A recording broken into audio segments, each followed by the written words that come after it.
जय श्री कृष्ण। तो आज हम बनाने जा रहे हैं परफेक्ट साबूदाना खिचड़ी, जो कि बिल्कुल भी नहीं चिपकेगी, प्लस एकदम खिली खिली सी बनेगी। तो आइए देखते हैं इसे कैसे बनाना है। बिल्कुल स्टेप बाय स्टेप रेसिपी इसकी। इस तरीके से अगर आप बनाओगे तो ये साबूदाना की खिचड़ी बहुत ही ज़्यादा यम्मी प्लस खिली खिली बनेगी। Let's cook.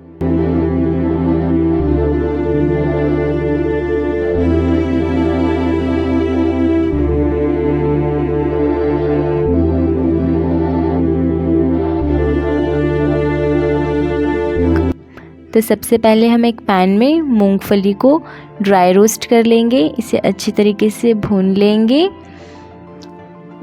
जब तक कि इसमें से वो क्रैकर की आवाज़ ना आने लग जाए। और जब ये भून जाए तो हम इसका कवर हटाकर, इसके छिलके हटाकर, हमें आधी मूंगफली ऐसे ही रखनी है, प्लस आधी मूंगफली को हम दरदरा सा पीस लेंगे। इसके बाद हम पैन में ऑयल या फिर घी 2 बड़े टेबलस्पून ऐड करेंगे।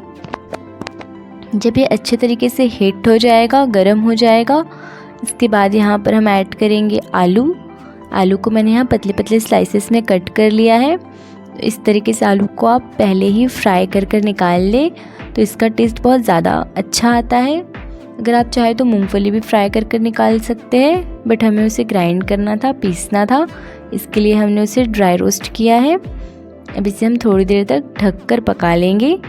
जब ये आलू अच्छे तरीके से कुक हो जाए, सॉफ्ट हो जाए, अच्छी क्रिस्पी लगने लगे, इसके बाद हम इसे अलग कर लेंगे एक अलग सेपरेट बर्तन में। अब बढ़ते हैं इसके नेक्स्ट प्रोसीजर पर। तो सबसे पहले हम उस ऑयल या घी के अंदर 1 टेबलस्पून जीरा ऐड करेंगे, प्लस ग्रीन चिली ऐड करेंगे, हरी मिर्च बारीक कटी हुई, और एक बड़े साइज़ का टमाटर एकदम बारीक कटा हुआ। सारी चीज़ों को हम अच्छे से मिक्स कर लेंगे। इसके बाद यहाँ पर जाएगा नमक, जिससे कि टमाटर जल्दी जल्दी सॉफ्ट हो जाएंगे। इसे हम मिक्स कर फिर हम इसमें यहाँ पर ऐड करेंगे 1 चम्मच कश्मीरी लाल मिर्च, जिससे कि इसका कलर बहुत अच्छा आएगा।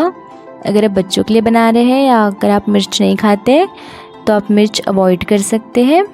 इसे भी हम अच्छे तरीके से इसमें मिक्स कर लेंगे और कुछ देर के लिए इसे ढककर पका लेंगे जब तक कि टमाटर सॉफ्ट नहीं हो जाते। फिर हम इसे बीच बीच में खोलकर चेक करते रहेंगे। अब आप देख ही सकते हैं कि सारे टमाटर सॉफ्ट हो चुके हैं। इसे हम हल्के हाथों से मैश कर लेंगे यहाँ पर। और इस तरीके की कलरफुल सी इसकी ग्रेवी बनना शुरू हो रही है। अब यहाँ पर हम ऐड करेंगे भिगा हुआ साबूदाना। या तो आप मॉर्निंग बना रहे तो ओवरनाइट भिगो दे। इस तरीके से ये सॉफ्ट हो जाना चाहिए और इसमें बिल्कुल भी पानी वगैरह नहीं होना चाहिए। बस साबूदाने को वॉश कर हल्का सा पानी उसमें छोड़कर उसे 3 से 4 घंटे तक रेस्ट करने दें, तो ये साबूदाना तैयार हो जाएगा भीग कर। इसके बाद हम सारा साबूदाना इसके अंदर मिक्स कर देंगे अच्छे तरीके से सारे मसालों के साथ में। अब यहाँ पर जो हमने दरदरा सा मूंगफली का पेस्ट बनाया था वो डाल देंगे। साथ ही साथ जो हमने मूंगफली रखी थी वो भी हम इसमें ऐड कर देंगे। दोनों का अपना अपना एक अलग टेस्ट आता है। इसके बाद जो हमने फ्राई की हुई आलू रखी थी हम वो भी यहाँ पर ऐड कर देंगे।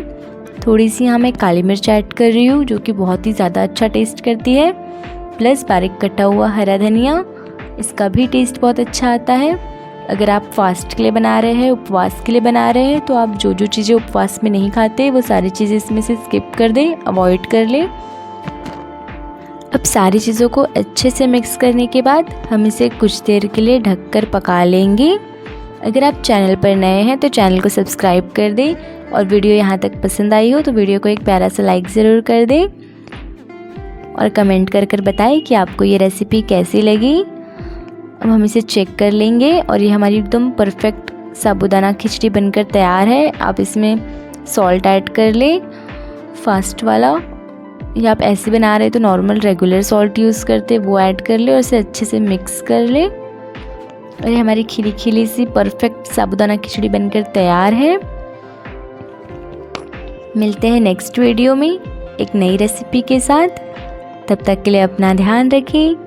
राधे राधे, बाय।